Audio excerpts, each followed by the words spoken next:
Load shedding এর আরো খবর জানাতে নারায়ণগঞ্জের রূপগঞ্জ থেকে যুক্ত হচ্ছেন সহকর্মী রিয়াজ হোসেন।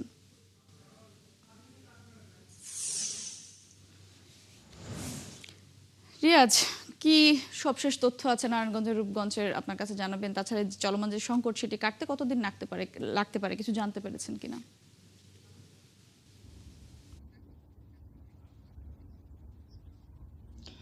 মোটু সেই মুহূর্তে আমি দাঁড়িয়ে আছি নারায়ণগঞ্জের রূপগঞ্জের শিল্পাঞ্চল ক্ষেত্রে একটি পৌরসভা, কাঞ্চন পৌরসভা।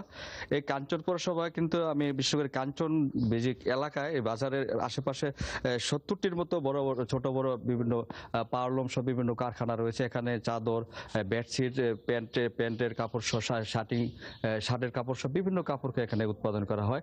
তো এখানে কিন্তু আমরা যারা স্থানীয় ব্যবসায়ী তারা সাথে আমরা কথা বলে জানতে পেরেছি গত কয়েকদিন লোডশেডিংয়ের কারণে কিন্তু তাদের উৎপাদনটা অনেকটাই ব্যাহত হচ্ছে। তারা বলছে যে এইভাবে চলতে থাকলে তাদের ব্যবসা চালানোটা অনেকটাই হিমশিম খেতে হবে।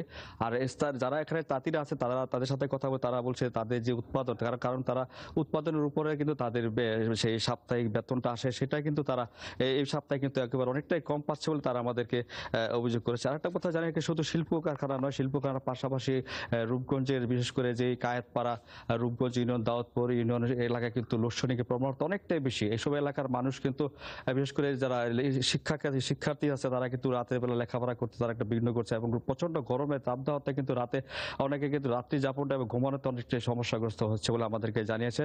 আর বিশেষ করে আর রূপগঞ্জের 7 শতাধিক বড় বড় শিল্প কারখানা আছে, তাদের মালিকদের সাথে আমরা কথা বলি। তারাও বলেছে যে বিশেষ করে গ্যাসের পরবর্তীতে বিদ্যুতের লোডশেডিং কারণে কিন্তু তাদের কিন্তু অনেকটাই সমস্যাগ্রস্ত হচ্ছে। সে কারণে তারাও কিন্তু তাদের যে রপ্তানির যে পণ্য সামগ্রী সেটাও তারা কিন্তু সঠিক সময় তারা তাদের যে বায়ার আছে বিদেশ থেকে যারা অর্ডার নিচ্ছে তারা তাদেরকে দিতে পারছে না।